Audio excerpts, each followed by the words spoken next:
just noticed being in there, I was like, this place is gonna make me dumber. No, everybody, they're just like, how can I direct everyone's attention to me? The Logan Paul brother, like those Paul brothers. I'm gonna say this straight up. For you to say that you can do this alone, if you think you do, that's just arrogant. My bird noise. I don't know if Jim's a team player. You asked for feedback. This is the crazy part. I didn't even fire her. She just ghosted me after that. She just quits. Yeah. She was like, no. I want to get paid $35 an hour for scrolling through Instagram. Okay, you don't get it. There was so much negativity in my family. Like, and this one guy comes in, he's like, so cool. I heard you were getting oysters. All these birds chirping, saying that's the more responsible fields. Personal training is for losers and people that can't think. Yeah, he said, why is finding God important? Why is finding God important? Hey guys, welcome back to another episode of the Bros Think Big podcast. This is a show where we talk about the simple and yet complicated ideas of self-improvement. Tune in and join us as we become the best versions of ourselves, just so that you guys can too. And always remember to like and subscribe for more. A couple episodes ago, we were so fortunate enough to bring on a guest who embraced the journey of self-improvement, and he did so by starting a personal training business called My Health Revamp. You can check it out online, and we'll have all the links down on social media. He also started a nonprofit organization to help kids through their addiction with porn, and he did that through the journey of transitioning from an atheist to a Christian. And with that being said, I'm sure as you can see, Cole, thank you for coming back on. Thank you. Since you were one of our few returning guests, and since you are already on the pod, I didn't really want to get into the whole introduction again. But what I will say is, as great as your first episode was, one thing I don't felt like we touched up on enough was your transition from being a mechanical engineer, which is a very well respected job, especially amongst the community, to going and starting your own business as a personal trainer. So one thing I want to know about is what kind of led you to do so, and just kind of take us all the way to the beginning of that degree and then that transition. I love the outfit, by the way. Yeah, give some respect to that. Oh my God. Best friend's getting married to a Georgian girl, so it's gonna be a Georgian wedding, and they just hooked me up on this. So now I'm wearing sweatpants with this like Georgian outfit. It looks kind of weird. It looks nice. But to start at the beginning of the story, I think one of the unfortunate things with me, and I don't think this even originated with me, I think it originated with my father, was just not thinking that I could hack in what I was passionate about, or not thinking that that was a viable career option. So, for example, my father, I think this manifested itself in he should have been a mechanic, right? Or he should have done something physical with his hands, but he was raised in a family during the 90s, right, when the dot-com boom was happening, and he just saw all the money going towards online. And so regardless of whether or not he actually had any aptitude or interest there, he just pursued that. And it's actually pretty incredible. I mean, the dude got a computer engineering degree from Carnegie Mellon, which is really difficult to do. But he kind of had to slug his way through that. Like, he wasn't really thriving there. And even in the work worlds, he just wasn't doing well there. I know he had to switch jobs a lot because it wasn't a naturally suited job for him. Not only in terms of I think he had more of an interest towards things that were mechanical and hands-on, but then also in terms of the environment itself. And I think that's another thing that people completely overlook when they're determining a career path for themselves.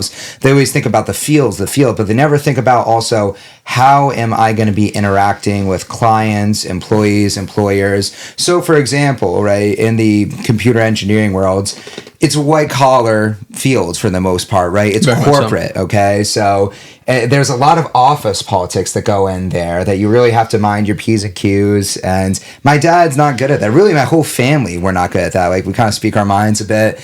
And so I think that really backfired hit for him there. Whereas if he was in a more blue-collar field, I mean, it's ridiculous. I have one client, her husband works in blue-collar field. I mean, they're just saying crazy politically incorrect stuff that you just could not get away with. And that's normal. They would call you a queer if you weren't saying that stuff.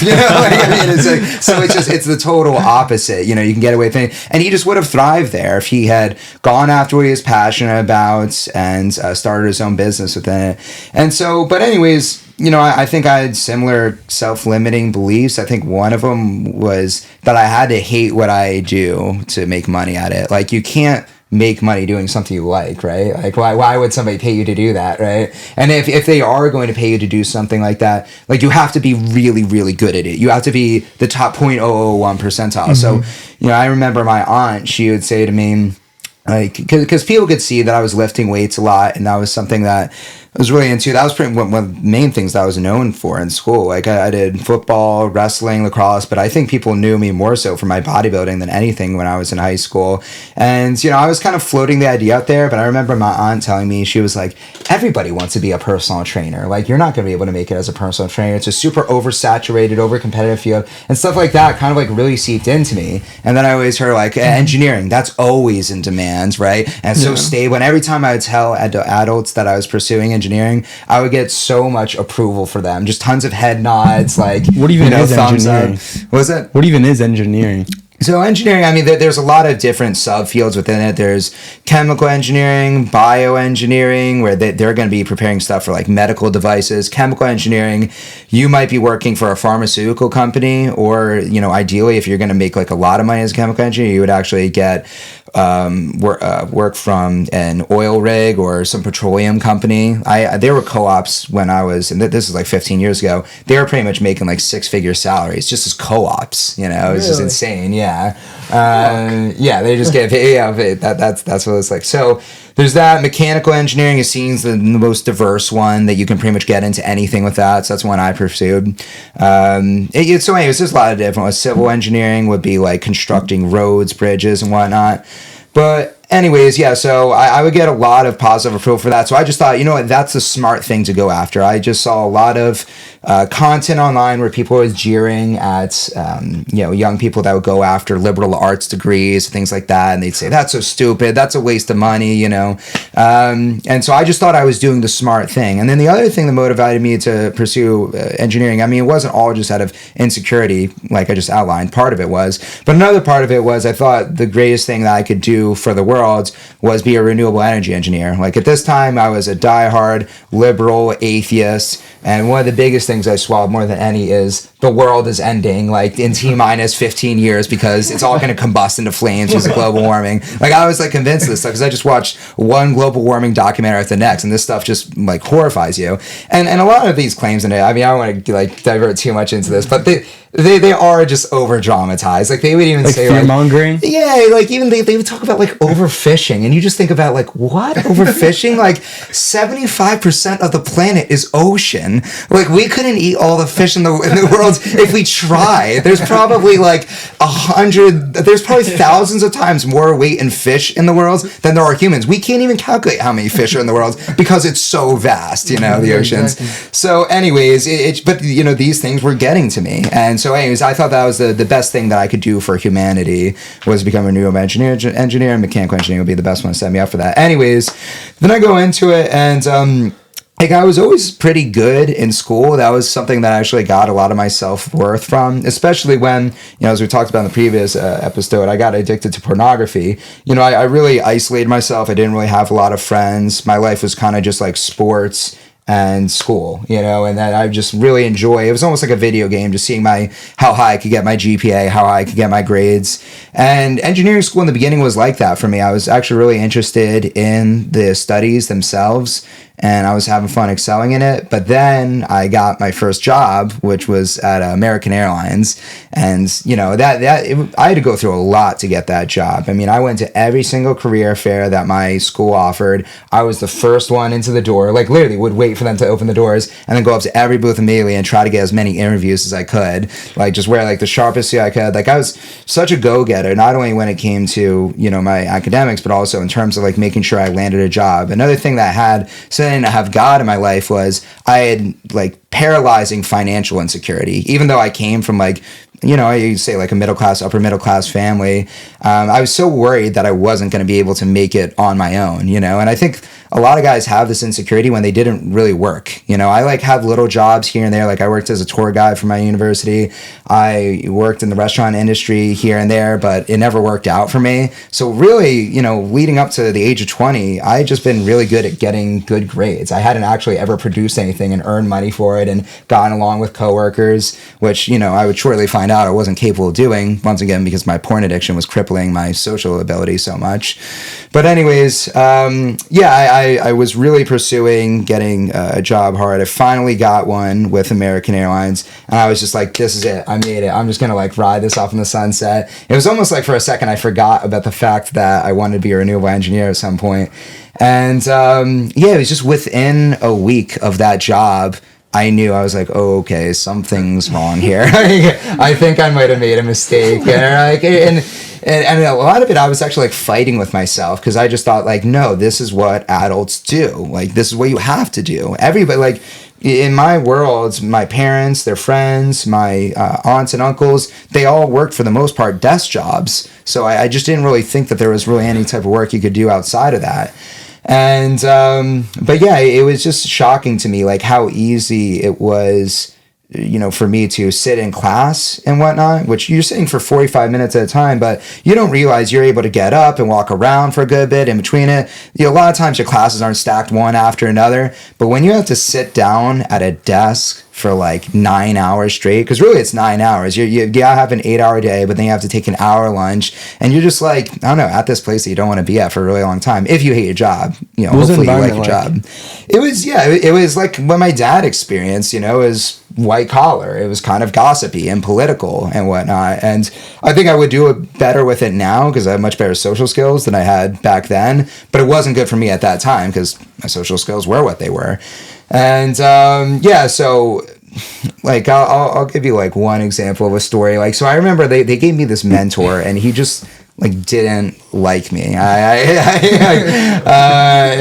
was just kind of like a know-it-all, like really arrogant Asian guy, and I'm just being real. And he just didn't show me anything, but then was like pissed off that I didn't know how to do much when he never showed me how to do anything. Like, they would just like plop in front of me this like massive book, and they'd be like, look it up in here, you know, and you're like, where am I even supposed to find the answer in that? Like, right, nobody's right. Like it would be so much faster if you just took me through the process of how to like bang out this T9 form and just let me crank through those, than like trying to like, I don't know, flex on me and what a hard ass you are. I'm throwing this entire book at me and say, figure it out for yourself. I know that made you feel really good, but it's not getting us any work done. So anyways, we weren't off to a good start with each other, and this is like a small but like really messed up thing. So one of the things that happened was me and my roommate, we were tasked with bringing these other two co-ops, and I don't know if you guys are familiar with co-op, but it's like an extended internship. So I was in Dallas, Texas from the summer through the fall after my sophomore year of college. And we were tasked with bringing these other two co-ops in. They were flying in, and we were supposed to take them out for dinner. Okay. And so we went out, the four of us went out to the steak dinner, and we like got banging steaks. Like, we all got the same thing. It was like a $50 steak. Yeah, we were like, well, American Airlines is paying for it. The business. Yeah. This is like a 100,000 person employee company. Like, what are they really going to care? And I know Jake, my roommate, like his boss didn't care, but like mine, they were like a little bit more, I don't know, I just feel like stingy about that, which is like, I don't know why you would be, like, it's not coming out of your bank account. And it was just one dinner. But anyways, I digress. Like, so that happened. And I feel like that was like one of the things that they were trying to like he was trying to get on me, is that I was, I don't know, like I was like a freeloader, you know, I was just trying to like abuse the company privileges. I mean, one of the things they do at American Airlines too is they really encourage you to travel, right? They because they're going to pay you a little bit less than you would make as an engineer at other companies. But the way that they justify that is, oh, but you can travel for free. But you can't really travel for free. It's because you travel standby, which means if a seat is open on a flight, then you can get that seat. But that really sucks, because now with things like Skyscanner, Expedia, you know, they can sell a ton of tickets last minute. And so, you know, let's say you fly out to California for a weekend because you saw the flight was really open. But then on the way back, you saw it was going to be green. Like, you can see how many flights are available. But then all of a sudden they sell a ton of tickets. And now you can't get home to work, you know? But anyways, they encourage you to use the travel privileges. Even at the end, when you present on your time as a co-op, they want you to include in your presentation all the places you travel to. So I used the travel privileges, but like he was giving me crap for that, for using them, you know, after they told me to do so. And anyways, then so this is just building the story. Eventually, one day, me and him have to go to Oklahoma to help with fixing this one plane that was having breakdown problems. And so we flew out there, and then on the way back, we were going to we were going to get something to eat at a place, and he wanted to eat at Papadu, which is this like pretty high-end seafood restaurant chain in the South, and they had one in the airport that we were at. And anyways, I like looked at the menu. I told him, I was like, all right, Yang, like what you know, what should we get here? You know, like what's, you know, our boss not going to be pissed off about? And he said, like, what does it matter to you, man? Like, you're on the co-op's payroll. Like, you're like, what you expense doesn't even go through us. Just get whatever.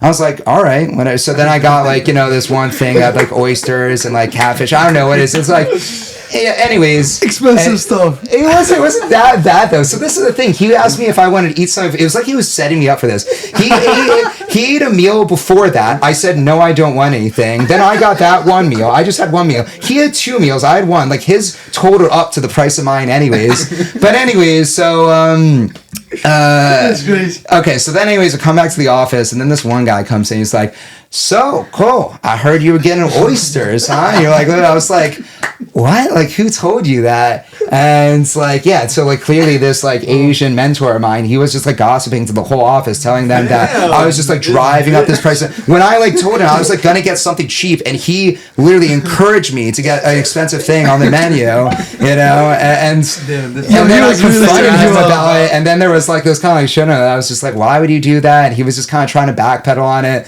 and it was fine. His like buddy was giving him shit about it when he like found out the truth of the story that he encouraged me to get that meal, because he was trying to paint this entirely different picture, everybody. And like these are just kind of like the really toxic politics you'll find in a white collar workplace sometimes. I'm not saying they're all like this, but like I was just sick and tired of that crap. Like I said, I was sick and tired of sitting down for so long. It's like, who cares if I go up and go for a walk every hour? You know, I need to. I can't sit for 3 hours straight even, you know, as long as I get my work done, what does it matter? But, you know, it just wasn't that environment. And then finally, I just noticed being in there, I was like, this place is going to make me dumber. Like, truly. like you are just doing the same exact task all day, every day, copy and pasting the same reports. Like, if I actually believe in myself, that I have, like, creativity, I'm something to offer this world, this place is where all that goes to die, you know? And, yeah, I mean, I was just looking at my bosses. They've been working at this company for like 25 years. They were still managing some lowly intern like me, and I was just like, yeah, this can't be it, man. And everything in my body was just rejecting it, you know. Like I got super depressed when I was there. That was probably some of the most depressed I've been. And yeah, like I had already, like I knew something was wrong and something had changed at that point. I went back to another semester of school after that co-op, and my grades, like this is like the first time this had happened, because from, I'm not even kidding, like 6th grade when I started, you know, I got introduced to pornography, and I pretty much had a dysfunctional social life from that point on. For whatever reason, my grades just kept going up and up and up, you know, because since I had no friends, that was the only thing to do, right? And that was the first semester where my grades had actually gone down in like, I don't know, we'll say like a decade or something like that. And yeah, I just like noticed that motivation to study engineering just wasn't there as much anymore. And then I took a semester off to help my mom start a personal training business, actually, with my uncle. So my uncle, he is a doctor of physical therapy, and he did a great job with my grandfather. My grandfather fell and broke his hip when he was in his 90s, which normally if you break your hip as an elderly person, that's like a death sentence. That pretty much means you're going to die shortly after that. And that just didn't happen for him because he had my uncle there. My uncle is actually like a really good physical therapist, but also a trainer in general. And he like really pushed my grandpa to not give up on his life and keep fighting to improve his physical health. And my grandpa ended up living for like, I don't even know, like he, like it was like 6 years after. Like normally the mortality rate is like you're dying within a year. Like he lived like another, I don't even know how many years.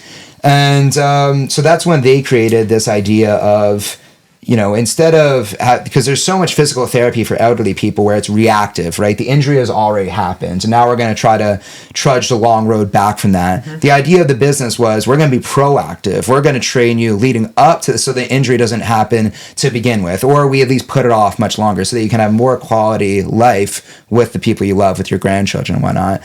So that was the idea of the business. I decided to take a semester off school to do that. And then also I kind of just wanted to get away from school because there were just like so many negative people that I could tell were kind of like coalescing around me from Pitt. Just my time there, like socially, it was starting to unravel as well. And so I just wanted to kind of like get away from it. And what ended up happening was, I took that semester off to work for them. And really, I was just going to build their website, help them with sales. Like, this is what I thought I was going to do, all the business thing, and my uncle was going to do all the training. But then I did this. I was like, all right, I might as well get certified as a trainer just for the heck of it. And I got the time. So I got certified as a trainer, and then my uncle got cold feet about it. He's like a super anxious guy. He thought that working as a personal trainer was going to hurt his license as a PT, and like somebody would come and revoke his PT license. It just like wouldn't happen. But he's just he's just a very like was that the guy. Case that ever happened? Like no, maybe it never happened. Yeah, it didn't happen to him. But there was really no time to. He backed out like very quickly into the process, like within like a few months. And so we had all these clients. And then I had just gotten certified as a personal trainer, so I just ended up taking them all on. Wow. And I just remember when I got that first check for training somebody, I was just like, it was like a mind explosion. Like, that like mind explosion emoji on the iPhone. I was just like I couldn't believe. I was like, I just got paid to do something I would have done anyways. Like, seriously, I loved training so much. I would have trained that woman for free, and I loved helping people so much. And so to see that I could get money for that, it was just a game changer. And then at that point, I was like, no, this is what I got to do. And it's like growing on me. But then my whole family at that point, they were like, yeah, but you're like in your junior year of engineering. You're like, you've gone this far, finished this degree. And once again, there were all these birds chirping saying like, that's the more responsible fields. Personal training is for losers and people that can't think. And I'm like, okay, Mom, I don't know what to tell you. Like, there's some smart people in this field too.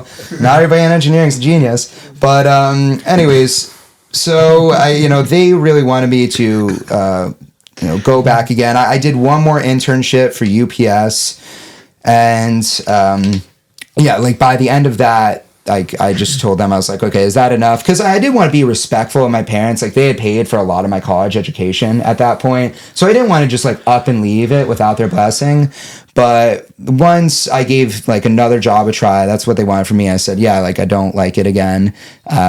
They were like okay with me quitting and starting my personal training business.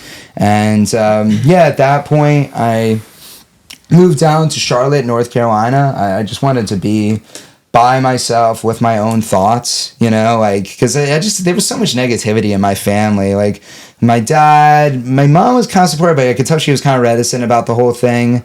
Definitely my extended family, my brothers, I just didn't like being around haters when I was trying to pursue my passion. So I just got really far away, and it was really good for me. Like, I could just feel this weight lifted off my shoulder when I was in this new environment. I was just around nobody who knew me. And like within, I don't know, I want to say like within a few months, it was like really thriving, Nice. I also put aside the elderly thing for a while when I moved down there. I was like, okay, I'm going to do the elderly training. I'm going to hit up assisted living centers and whatnot. But it just like wasn't a good match. These assisted living centers, like, they don't want to shell out a dime more for their residents than they have to, And I think they just see it as like a high risk thing. But their fitness class is just stupid. Like, it doesn't even do anything. You'll see people just sitting in chairs squeezing a ball, and then half of them aren't even squeezing the ball. Half of them are sleeping. It's just like, stupid. Yeah, it's ridiculous. Just so that they can check the box saying they offer exercise. It's like, no, if like anybody needs exercise, it's elderly people. But they just weren't, they weren't model clients. And so then I just opened up. It's like, yeah, I'm just going to train anybody. I'll train athletes. I'll train middle-aged people. I'll train elderly people too. And it just like really took off, especially when I found this marketing tool. It used to be great. It really hasn't been good anymore since I moved up to New Jersey. And maybe it depends on what location you're in, but Thumbtack, I don't know if you guys have heard of before, but basically, yeah. So I heard their advertising, their method for advertising, which you only get paid when the leads actually show, like, not that you get a lead, but they actually have to. appointment. Right? So the way it used to be was Maybe, yeah, they yeah, had to respond to your text. So it was better before. Like, first of all, the rate that they would charge for a lead was a third of what it is now. And probably it's like a fourth now. It's just crazy how quickly it went up. We're talking, this is only over the span of like 5 years. They've like quadrupled their price per lead. But then on top of it, yeah, it used to be if the person saw your message. So basically what happens is, you just post a profile up there as a trainer, you accrue reviews, and then then what happens is you would just, let's say, you type into Google, say, personal trainers near me. And so instead of me trying to get at the top of the rankings of Google, which is really difficult to do as a business, Thumbtack is already going to be at the top of the rankings because that's all they invest their money in, is having that first search. Then when they look at top personal trainers in Thumbtack, you'll be the top person. So in a way, it makes you the top result in Google because Thumbtack's going to be top. When they click on Thumbtack personal trainer, you'll be top. And so when that person reaches out to you, then you are billed a set amount of money, right? But and as long as you close the deal, which I pretty much did, like damn near every time, I felt like I closed like 80% of the people that reached out to me. And it's like, you know, if they bill you, like it used to be like $12, and then I'd have somebody that'd sign up for me and they'd be like paying me $600 a month, you know, like, you're like, this really works out well, you know. And I could just get as many clients as I want. Like, it was ridiculous. I had to like shut it down at certain points because it was like giving me anxiety how many people were reaching out to me. But yeah, so that was like just like a gold mine in Charlotte, and yeah, it really took off. But you know, I kind of got depressed there at a certain point. I was just like training people all day, every day, 6 days a week. And I didn't really I was away from my family now at this point, which, you know, originally I wanted to escape from them, but now I was kind of craving spending time with them. And what else? Yeah, and I just didn't really have many close friends there. I was kind of afraid of having a lot of free time because I just thought I'd be really lonely. But then that was a self-fulfilling prophecy because then I was just training all the time. I never had any time to do anything social.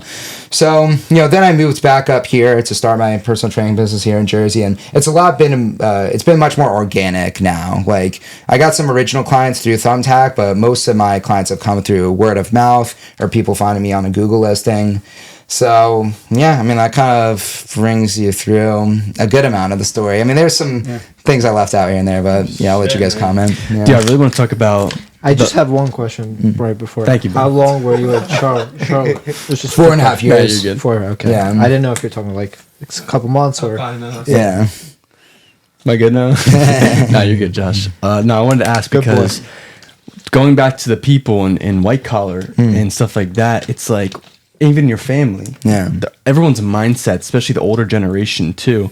Like, you're not necessarily old. I wouldn't call you an older generation. Like, people in like their 40s, 50s, 60s, like those guys like don't really understand what's evolving with jobs and what actually makes something a job. Yeah, right. They think, oh, I'll just go get a real job. But what's a real job? When someone is paying you, when you work for someone else.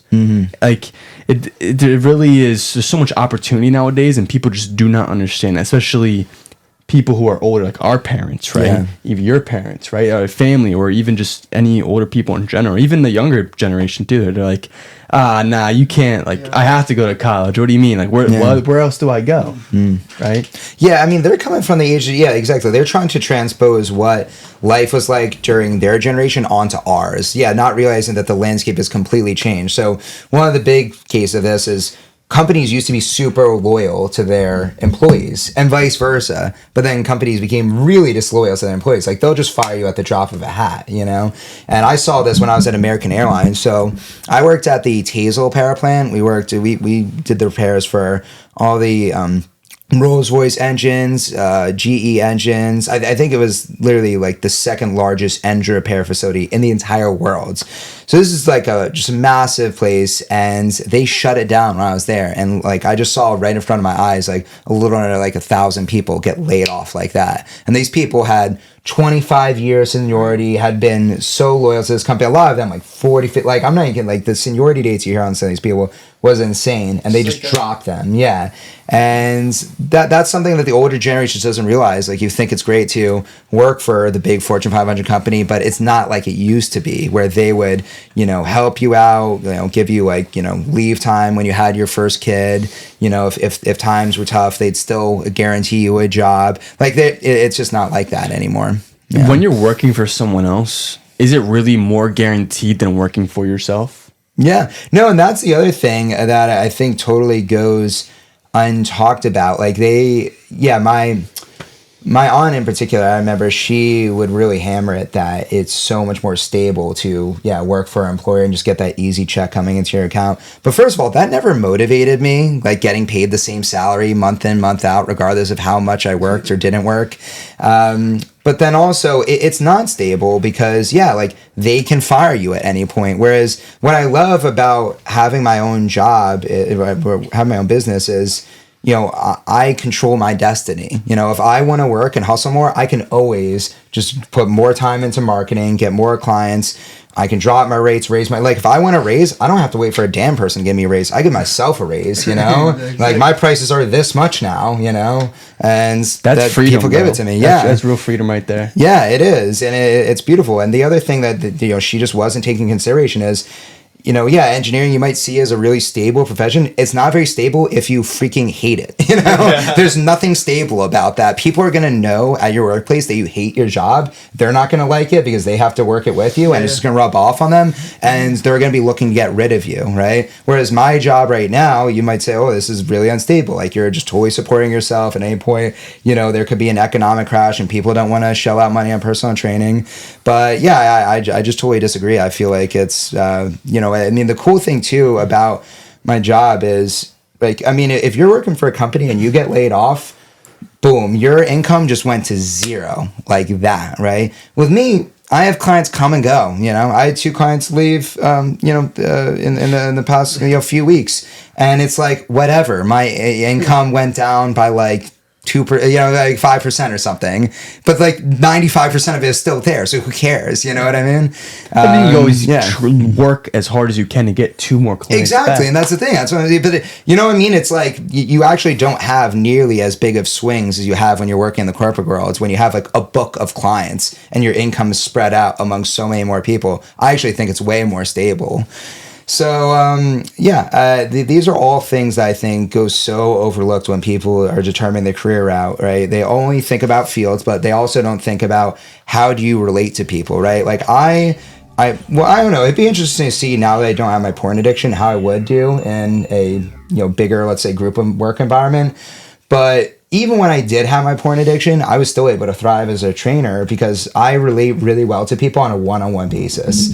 And I always noticed that, like, growing up, like, even when I had all my struggles socially and whatnot, like, I had trouble getting along with groups of friends, but I always had a lot of best friends. I was really good at making best friends. And that was actually how I got tied in with a lot of groups, was I was just like best friends with like one really charismatic guy in the group. And then so I was associated with a group just through that person. But, then I really wouldn't be very close friends with anybody else in the group, and they would kind of resent that, But anyways, that just kind of speaks to, like, that's something I naturally excel at, right? Is one-on-one relationships, not necessarily group relationships. And so that's something that I should have thought about when I was choosing career. What's a career where I can leverage, where I naturally excel at? Instead of trying to, what I used to do, which is work and cover up all my weaknesses, let me like mitigate my weaknesses, right? And just go towards my strengths, right? That's the one place, I think it can be good to work on your weaknesses, but where you make your money is the one place where you don't want to do that, because that's where you're making the bread and butter for your family, So, but that's what I used to do. I was like, I've never been the type of guy that works on cars or he's making gadgets free time. But screw it, I'm going to go for mechanical engineering because I want to be well-rounded. I want to be good at everything. But that's stupid, right? You can't be good at anything, and you're going to spend your job is what you do the majority of your life. The majority of your waking hours that you're going to be alive, you're going to be doing your job. Why would you have that thing be something that you're not good at? So once again, going back to the socialization aspect, why would I have my job be something that's in a social context that I know I struggle with, right? Why not make a social context that's one-on-one where I know I thrive, even on my worst days? You know, so these are things that I think go untalked about, right? Socially, what's going on in a job, and then also, oh gosh, what was the other thing that I was just talking about that I was going to, I don't know. Yeah, it'll come back to me. Yeah, Can I chime in a question? yeah, please, yeah. When do you think the situation doesn't flip in terms of when do you think you should have gone to mechanical engineering? What do you think the deciding factor should be? So yeah, wait, like what was that flipping point where I just made the jump, or when do you think a person should go into a high field with credentials? What do you think has to happen in order for that to be the correct route? For that to be correct. Yeah, I mean, if you naturally like that, like there are some people they have great interpersonal skills on like large scales, right? Where you have to manage the emotions of everybody in the office. Like for example, you're going to be on a meeting. And you've got to be cognizant of every single person that's in the meeting, even if you can't see them. Let's say it's like a telecall, right? Or a telemeeting. And there's going to be 20 people on there. If you make a certain joke, like let's say just, crude one, right? You say make a joke about fat people, right? But you don't realize like, oh wait, I thought everybody was skinny on this call, right? But Jill's on this call and Jill's fat and she's going to hate me now, right? Like that's a really simple example of You've got to be cognizant of every single person's emotions, and I'm not good at that because I just speak my mind, right? That's exactly yeah, especially when they're on call and I can't see them. So, yeah, so let's say you're really good at that. Like you're just a very considerate person. You're, you know the social landscape of everything, but then you're also somebody who's passionate about that type of work, right? Like and look, you don't have to be like, I love personal training, right? There's not a lot of people that love their job as much as I do, so I'm really blessed in that. But you can't hate it, right? If you hate your job, it's just not going to work. You got to find something that you at least kind of like, you know? And if you kind of like it and it makes a good living and you have a family that you have to provide for, you can probably motivate. And then also if you like your coworkers, like there's a lot of guys who are like, yeah, my job's all right, but I freaking love my coworkers, so it's an easy day for me to get through. Like there has to be enough things going together for it to be the correct choice, and you'll just feel it when it is. I was just about to ask, where's the line? Because for you and your personal experience, I remember you said that the first experience you fucking hated and you wanted to quit there. But I would highly recommend to anybody that don't quit it after just one experience. Yeah, because it could just be the situation, the people, whatever it might be. So where do you think that line is? Is it the second job, or is it not necessarily the amount of jobs?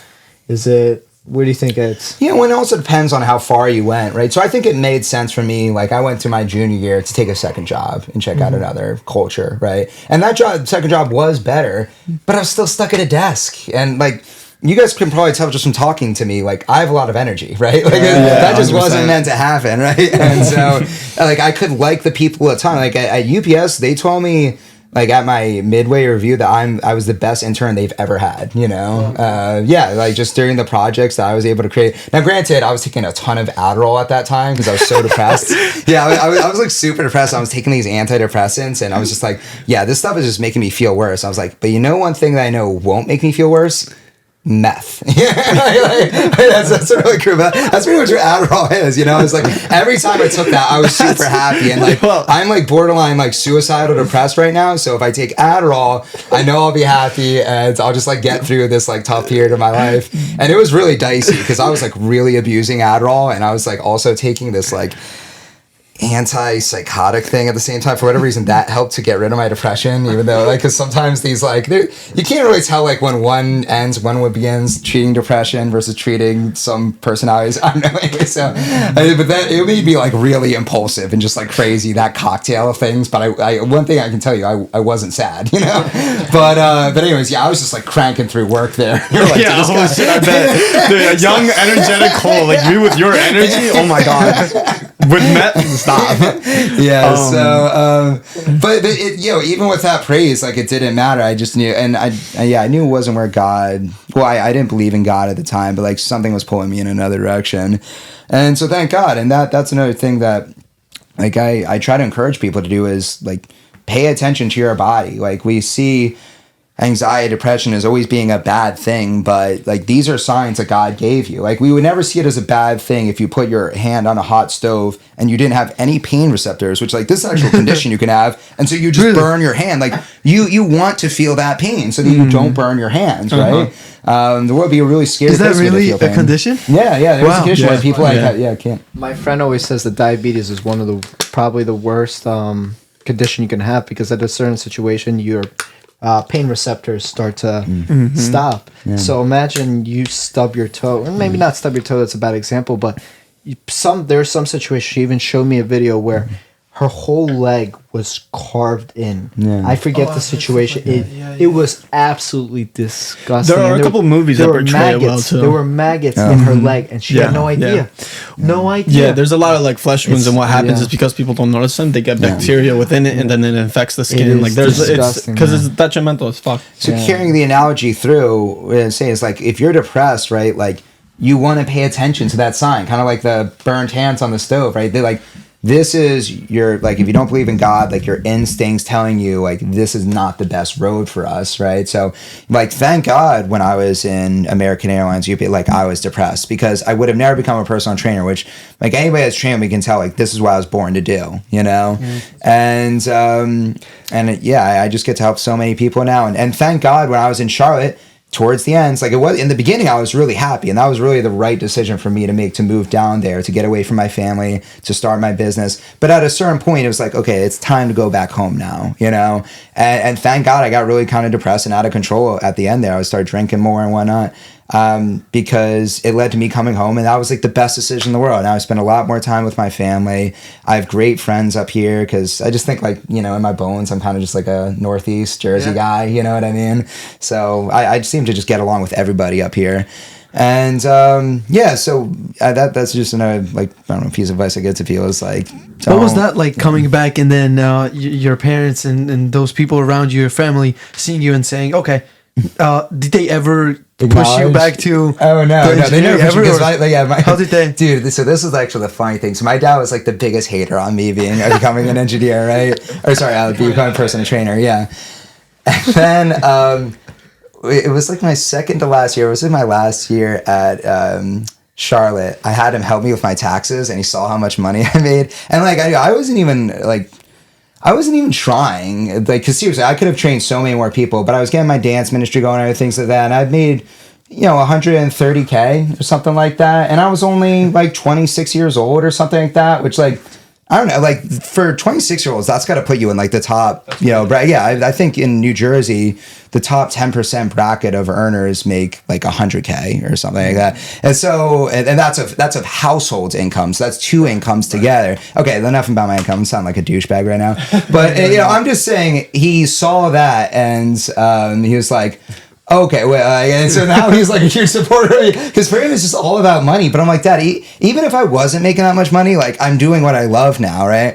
So anyways, I moved back home, and just for like a little bit, I like wanted to kind of just like stay at home, you know, and start doing more stuff in my dance ministry. And he was like, no, you're getting a house and you're doing the personal training thing, you know, like that's what you're doing. Yeah, that's just making money.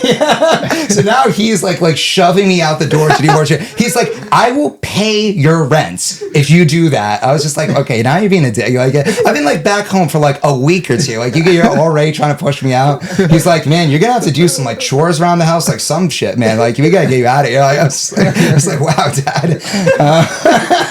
So yeah, and then, you know, then the funny thing is, my middle brother, he was an accountant, a CPA. He ended up quitting his job as a CPA. He saw how successful it was for me, and starting his own personal training business. So now my brother's his personal trainer. And then my oldest brother, he worked in marketing for these big companies, like on their like websites, improving their SEO and things like that. He quit now. That he's gonna be like a yoga instructor or something. So our whole family is like, that was the first. And you're the one that started it. Hated on me. You're doing it. Yeah. It's like that thing. First they laugh at you, and then they start looking at you, and then they start exactly, and then they start copying you. That type of thing. How's it going with your brother? And What did you say? Who He's was the doing other? well, yeah. I mean, it's what he's meant to do. It was funny. Okay. Like he had like chose the wrong profession, CPA. Once again, like another profession that everybody hates, but they're like, oh, this is a very smart career to go in. Wait, you can't argue with this kid. That's so smart. And yeah, Haiti was just like bouncing from one job to the next, like getting wasted, you know, screwing up the relationships there because he just wasn't happy. Like you're not going to thrive relationship wise with your coworkers if you're just it's not what you're meant to do. So yeah, he got fired from like I don't even know. It was like the third or fourth job, and he was like only in his like freaking 20s. And my mom was like, "Oh, should he? Like I don't know if he should get another accounting job." And I'm like, "No, Mom. Like how could you think he shouldn't get? He should be a personal trainer. Like Ross and he's got like great physique. He's even bigger than me. You know, he's got a good personality for it. Just sucks in group dynamics as well. You know, I was like, no, Ross should be a personal trainer. And sure enough, like it worked for him. And it's funny, they're kind of doing a similar thing. My two older brothers, they both moved down to Charleston now, Really? and they're both doing their careers down there. Yeah, South Carolina. South Carolina, exactly. I want to ask you 1 second. If I know this is very personal for every person, but if you had to rank the top 5 decision-making factors for which career to go to, what are the 5 factors for you that everyone should consider? Yeah, so it you know, and I've talked down a lot about field, but field is important, right? And I think I was telling you guys in the previous podcast is like, look at what you do in your free time, right? When you're quote unquote wasting time, right? For me, that was bodybuilding, right? So obviously that's something that it takes no willpower for me to be motivated. I'm just effortlessly doing. That should have some inclination as to what my career should be, right?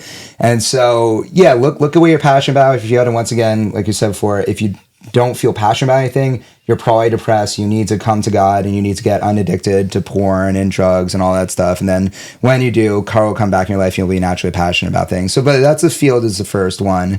The second one, like I said, the relationships, right? You got to figure out how you relate to people. Some people are introverted. Then, I'm sorry, do not be a salesman. Why the hell would you be a salesman, right? You know, if you're really, that means that energy, it takes energy for you to socialize with people. Like me, people like that, like, we're not like that. It gives me energy to talk to people, even strangers, which a lot of people, that really sucks energy from them. So, yeah, think about how introverted, extroverted you are, and that's going to give you an indication in terms of, like, in your fields, where you want to be with people. And then also, like I said, are you a one-on-one person or are you a group dynamics person? Some people, they thrive in group dynamics and they feel a lot more motivated when they have a team, when they have a boss that's driving them, like a personal trainer. For me, I hate having a, but like I'm totally self-propelled, but not everybody's like that. And honestly, we need both types of people out there. We need people that can obey a boss and are motivated that way. And we also need entrepreneurs. So those are 2. And what are the other ones? Also, how are you going to fit with your schedule? Like, I really like having a flexible schedule. That's huge for me, right? Because I have other interests, right? For example, I was going to give a speech at the College of New Jersey about my nonprofit. And I was just able to rebook all of my clients so I could make that, right? Because I have a flexible job. But some people, then the issue with my job is my weeknights a lot of times are booked up, you know? So there's pros and cons with everything. And a lot of like fun social things happen on the nights during weekdays, right? So, you know, I've like the middle of the day is free, but nobody else is free then. But for me, the trade is worth it because it gives me that flexibility to be able to do other things I'm interested in. Yeah. So think about your schedule. What are some other things? Yeah, like how hard you want, what your work-life balance is going to be. So if you're a woman, I'm sorry, do not be a doctor. That's stupid, right? Unless you're going to, unless you're okay with somebody else raising your kids. I'm sorry, honey, there's only so many hours in the day, right? There's not 48 hours in one day, there's 24, right? And raising children is a full-time job, right? And being a doctor is more than a full-time job. Like all the doctors I know, they're working 12, 13 hours a day. So where's the time going to come from? You have to sleep, right? And so, yeah, you've got to take into consideration your work-life balance and the life you have. A lot of girls, they're just not thinking down the road on that. And I'll talk to them sometimes about them. Like, so how is it going to work with you raising your kids and you being a doctor? And they get really anxious. They're like, I don't even want to think about it. I'm like, yeah, but like ignorance is bliss. I know, but it's not going to be bliss when you are faced with it, right? Like like you can say ignorance is bliss when it comes to politics, right? Because you can. I mean, if you look at Amish communities, they have no clue who the president even is, and for the most part, it really doesn't concern them. It's like we'll see. We have liberal presidents, conservative presidents, whatnot. Things pretty much always stay the same for the most part. They don't poison the food. Was that? They don't poison the food. Yeah, exactly. That's huge. Yeah, they got all organic stuff.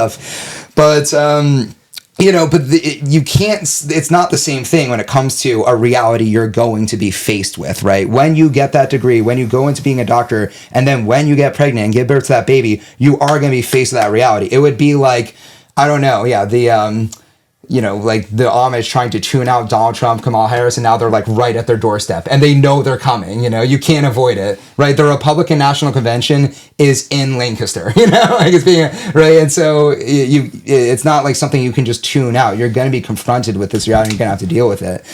So I think that's another big one to consider. And I'm also like, I know you guys are real go-getters and things like that, but I'm not even entirely convinced that it's altogether the more virtuous way to live, to just work your ass off all day, every day. I think it's really cool to have a lot of time to spend with your friends and family. I think there has to be a balance. You also notice that you can't really enjoy that stuff as much unless you do hustle and get a good day's work in. But I think in America, sometimes we tout like working a 16-hour, like the more hours you work, the better. And I just think that's stupid to a certain degree. It is one of my biggest blessings, and probably for Sasha as well, to go to Europe and see the different life. Oh, yeah. People just have no idea. They think this is the norm to work, and it's a show off.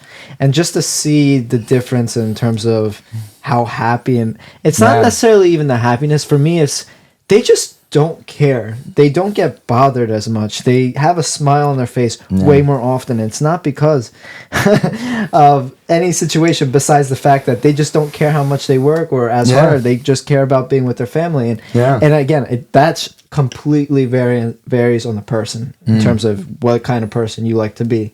But I think you hit it spot on, which is it's just a beautiful lifestyle for some people. Yeah. And then for others, it's not. Yeah. And so you just have to see it for yourself to understand that this is not the norm. No. This is just America. Yeah. You're stuck. You're stuck. Yeah. I'm pointing at you because you never left America. Why are you pointing at me? Because you never left America. Yeah, I'm stuck in the box, bro. No, but it's like I traveled abroad a lot, and you'll talk to these guys, and they'll be like, "Dude, you Americans work your asses off," and I didn't even think so. Like I thought we were like, I know. They're show you a whole different story, man. No, yeah, they're just like, you guys worked at even my priest, like at St. Vladimir's, the father of Vladimir. He was telling me, like, both him and his brother, they came over here from Ukraine. They're like, yep, you, like, just work nonstop here. I was like, what?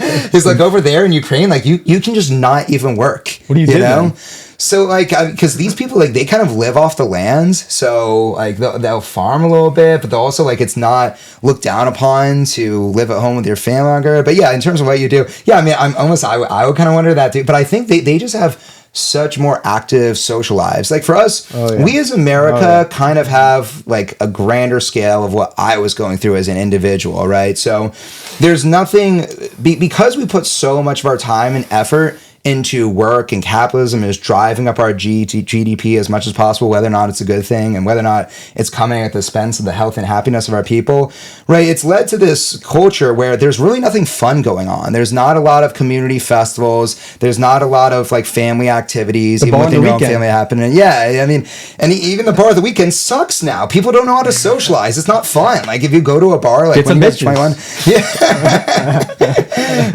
so people just look at it. They see that there's nothing going on, so they're like, I might as well work, At least that gives me something to do. But they don't realize that just keeps perpetuating the problem. You know what I mean? Like, it's a self-fulfilling prophecy. If all you think there is to work, then that's all you'll be left with. It's like these women who are like, I want to be a strong and independent woman, so I'm gonna get a high-power job and I'm gonna learn to be self-sufficient. And I'm just like, yeah, and so strong and independent, you will be independent. You will be, you know what I mean? Like it's good for us to need much. But anyway, like, it becomes a self-fulfilling prophecy. And I think our society, since we have so few social things going on, we just think we might as well work. But over in those countries, it's not like that. There are so many more social things to do, and they just ask themselves, why would I work? 10 hours a day or whatnot, right? I would much rather work 4 or 5 hours a day and be able to spend all this extra time with my friends and family and whatnot, because they have more stuff socially going on, I guess I would say.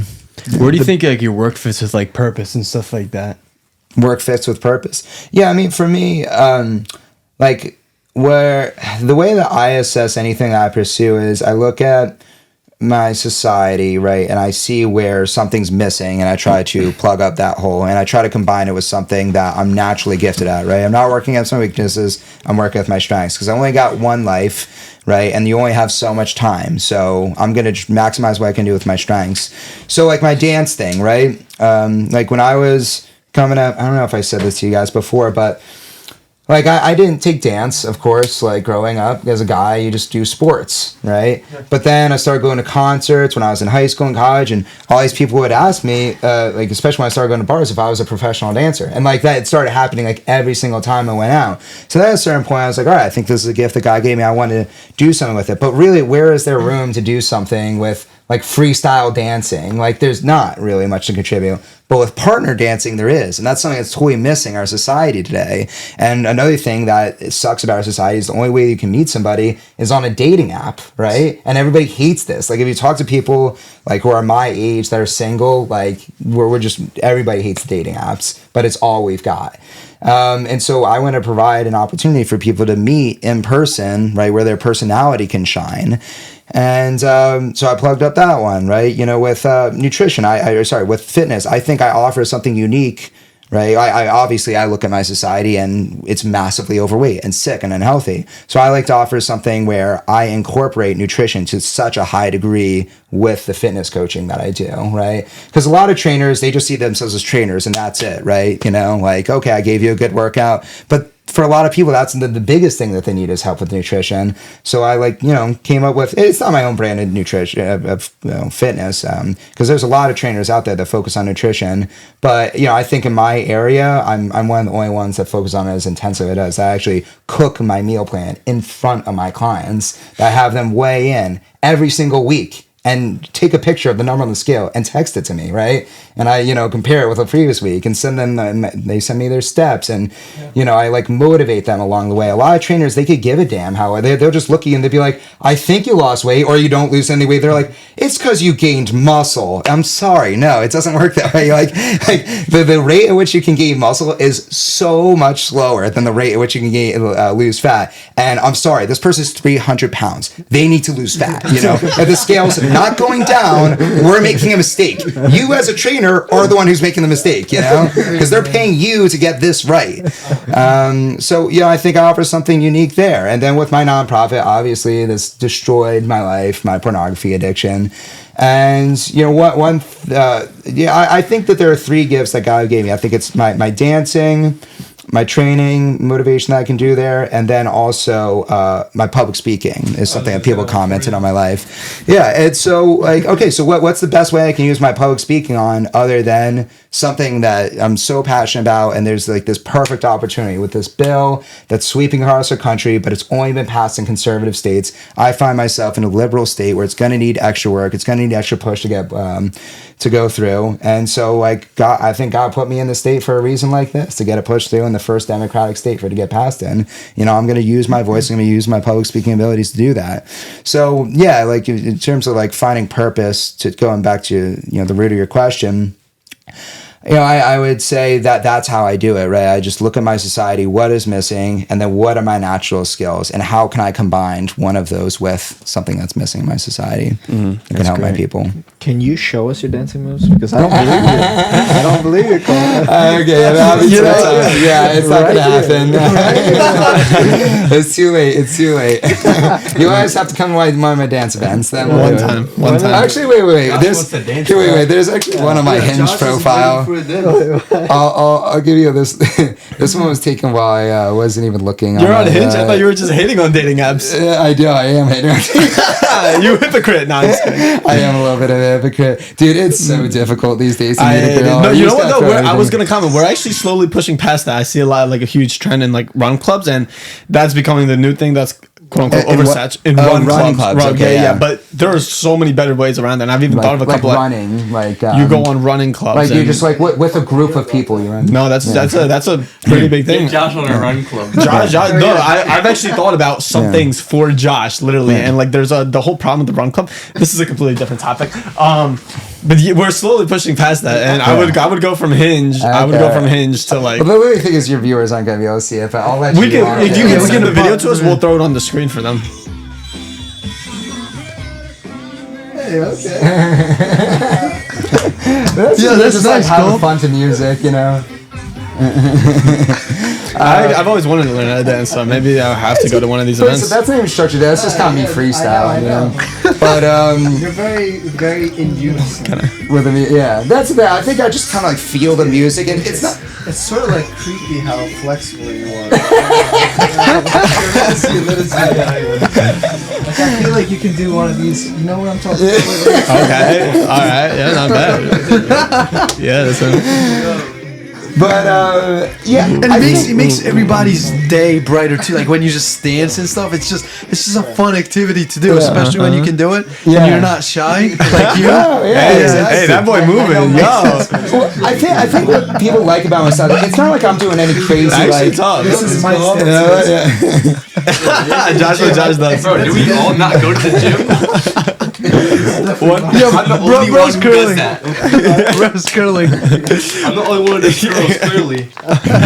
One thing I wanted to refer back to, and this is from your story all the way in the beginning of the podcast, because I think it highlights one of the more depressing aspects of the white collar job environment. Yeah. And you were saying how you would order these pricey things and you would go back to your job and you would get shit from your boss, right? One of the most depressing things is that like a lot of people are scared to talk back to their boss because they fear they're going to get fired or that a demotion is coming or now it's going to ruin the relationship between the two and then there are going to be crippling effects after that, right? Like, what do you say to the people that are literally afraid to converse with their bosses and like almost talk back to them, especially if they're being treated so poorly? Yeah, I mean, there's nothing like in certain cultures, career cultures, you just can't. Like, Dude, but that's so fucked. It's fucked. That's so fucked. Like, I have a client. Like, this dude is successful, and I know why from talking because he just has a great personality. The dude didn't even finish college.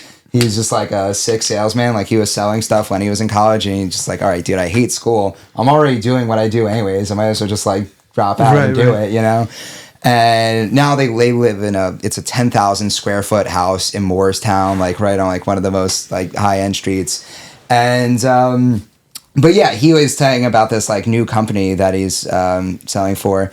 Like they asked for certain feedback, and I'm like, and I know he's pissed off about the new company, and he doesn't like the way they're doing things. I was like, so did you give them feedback? He's like, no, I know what that is. You know, they say they want feedback, and then the second you give it to them, they're like, okay, what are we gonna do about Jim? You know, I don't know if Jim's a team player, if you know what I mean. I don't know if he's CEI material, if you know what I mean. Okay, given some of the previous comments he gave, you asked for feedback. What did you expect? It's actually it's sorry as fuck too, especially in a position where like you want to feel like you're important, you want to feel like your opinion matters, and then they're essentially just shutting that off like immediately. And like it's all you'll see. They're setting you up.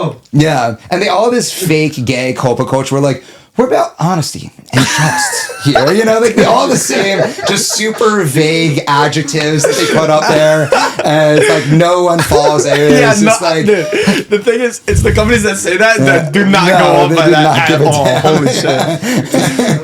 Loyalty, really? You just fired off like 600 people that have been working here for 30 years straight. Loyalty? Yeah, so I don't know, man. I mean, the corporate environment today is really toxic. The sign says, though, the sign says we're loyal, bro. Yeah. But the money, but the yearly wage that you're getting, Yeah, that's Guaranteed paycheck. it's guaranteed. Yeah. The benefits, the 401k. Yeah. Yeah. But I have to deal with shitty people all day.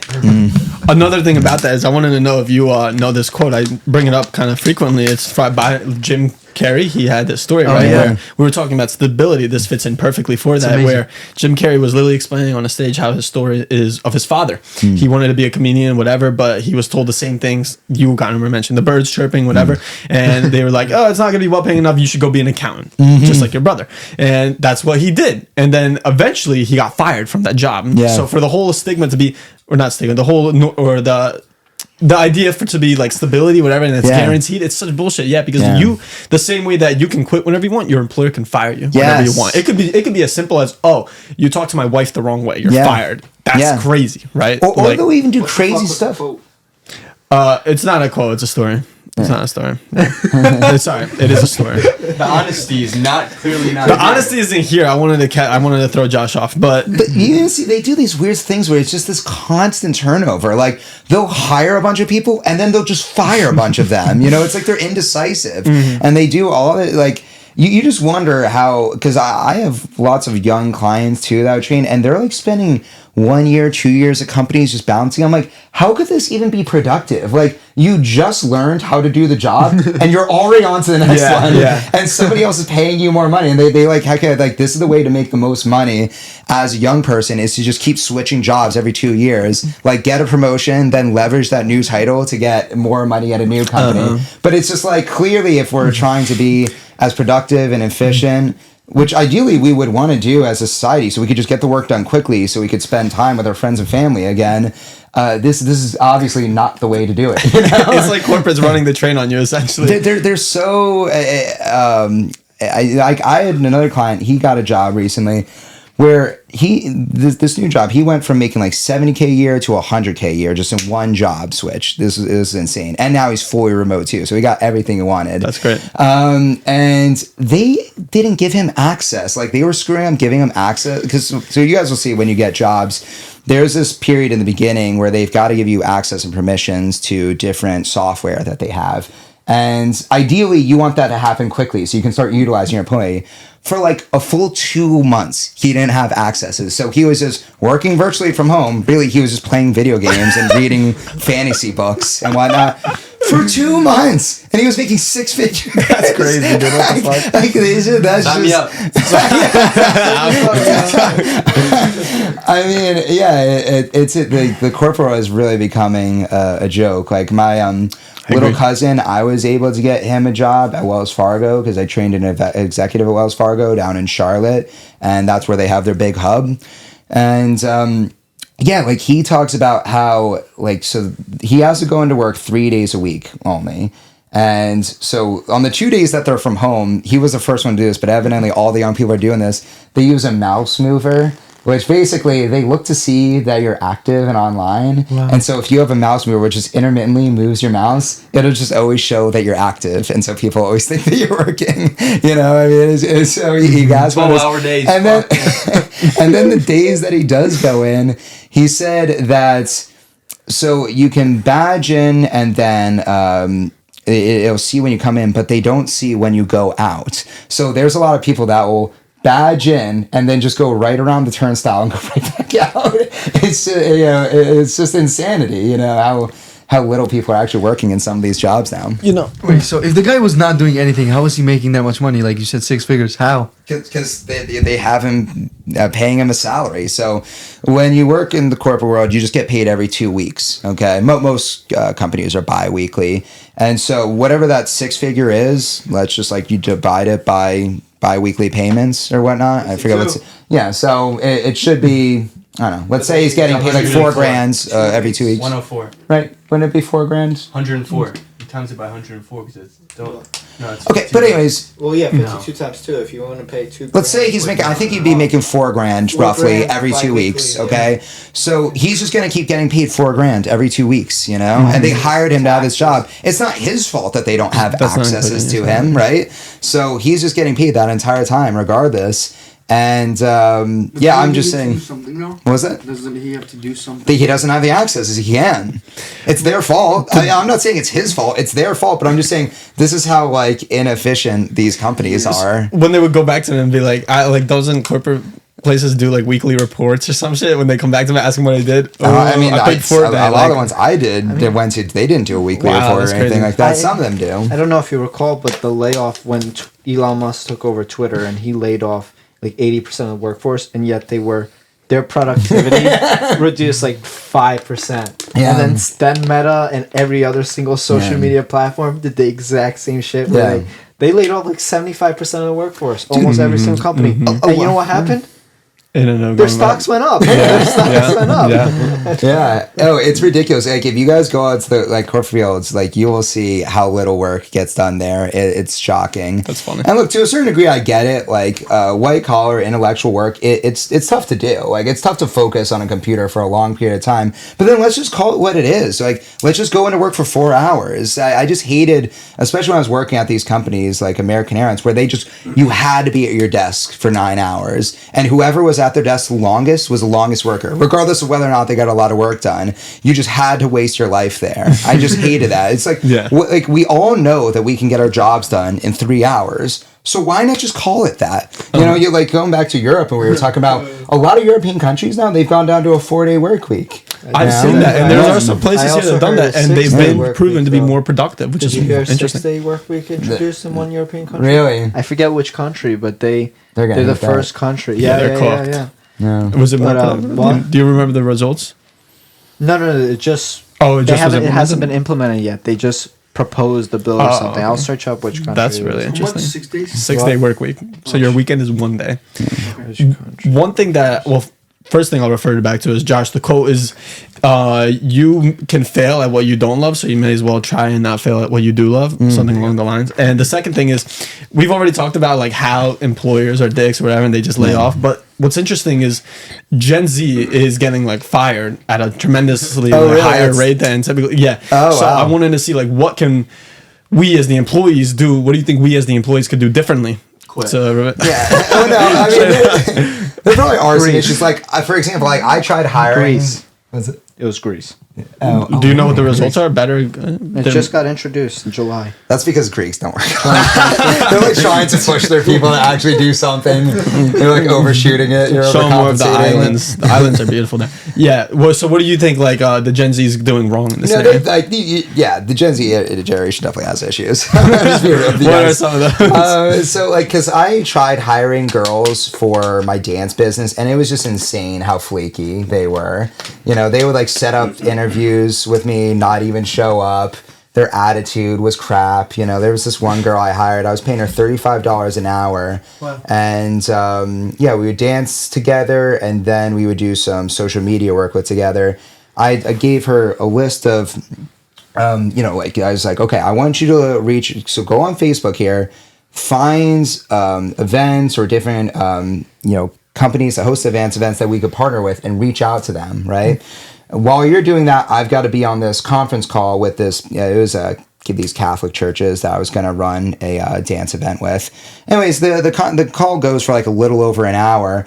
And like among that and then sales calls that I made to apartment complexes that I was going to run dance events at, let's just say it was like 2.5 hours. I go to her, it's like, Ziena, okay, so what do you get done? She had literally done nothing. She was like, look, I found, this one. I was like, first of all, this is already the one that I showed you, okay, as an example of what to do, And like what do you, like, you've just been on Instagram, just flipping through your Instagram this whole time. I just told her, I was like, do you think that this is $70 worth of work? Do you actually think I should pay you $70 right now? She just had nothing to say, and then she just couldn't say, and this is the crazy part. I didn't even fire her. Because I was just like desperate for an employee that would show up to work, right? So I was willing to work with her, but I did tell her, I was like, look, Ziena, like you were making freaking $18 an hour at Arthur Murray. What I'm going to do is I'm going to pay you $35 an hour still for the dance work that we do. For the computer work that we do, I'm going to pay you $20 an hour until you can show me that you can get better work done. She just ghosts me after that. She just quits. Yeah. She was like, no. I want to get paid $35 an hour for scrolling through Instagram. Okay, you don't get it. All right. So that's the type of stuff we're dealing with here. Okay. So that's a problem, obviously. Who was another one? I'm trying to think. So you're, that type of behavior, I think, is just like the lack of ability. Like, oh, this was another one. Okay, you guys are gonna make fun of me for this, but okay. So I all right, yeah, you guys are gonna give me a lot of shit for this. So I asked out a girl at my church who was 19. Okay, which I'm 30, so it's kind of an age gap. But with that being said, there's this couple that I'm really close to at church. They asked me to be their godfather. And they, the age disparity is the same for them. It's 11 years. And the husband, he was 31 when he met her when she was 20. And they have 2 beautiful kids together. They're a great couple now. And you don't even notice the age difference now that he's 55 and she's 44, whatever. So, I don't know, dude, you just get desperate after a while. Like, there's no Orthodox girls, I'm sure, as you guys know. It's a lot more Orthodox guys than girls. I mean, you go to Orthodox because it's the true faith, not because you're trying to get laid. That's the fact. Right? Not that I'm ever trying to get laid, but, but anyway, I'm just grasping, so I asked her out. And, dude, this girl just, like, couldn't handle it, Like, she, I don't know how to describe it. Like, so, like... Because of the age? No, like, so... Couldn't handle what? This is the thing. She thought, like, this girl, from what I understood, like, she, like, had, like, self-esteem issues. She had never been on a date before. So I thought she would be flattered by this, even if it didn't work out, right? Instead, like, she just flips all of a sudden to think that I'm smitten with her, right? And that, what does that mean? Because it didn't end up, like in love, okay. Right? Because she said no, like, I asked her, like, ask your parents first because, like, I want to make sure it's okay with them. And I think, they talked together and just thought it wasn't a good idea, which is fine. I kind of got a slight sense that she might be too immature. Sometimes these, like, Romanian, Eastern European girls, they are really mature because of the coming from a different culture. So I didn't know if that's the case, but, anyways. So it didn't work out. And then she just thought that I was, like, devastated by that and that I would hate her now. And then she, like, her, like, we call her adoptive father. Anyway, it's a long story, but she was like, can you stay close to me when I'm going into church? Like, as if I was going to be waiting in the shadows to attack her. Like, this is just, like, insane paranoia, Like, so it's just, like...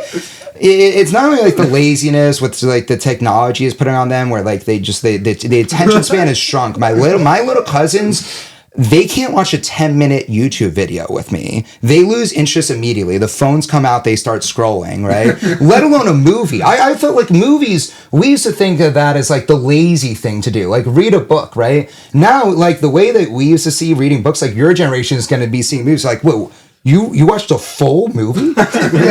Wait, it wasn't 30-second clips that you scroll through?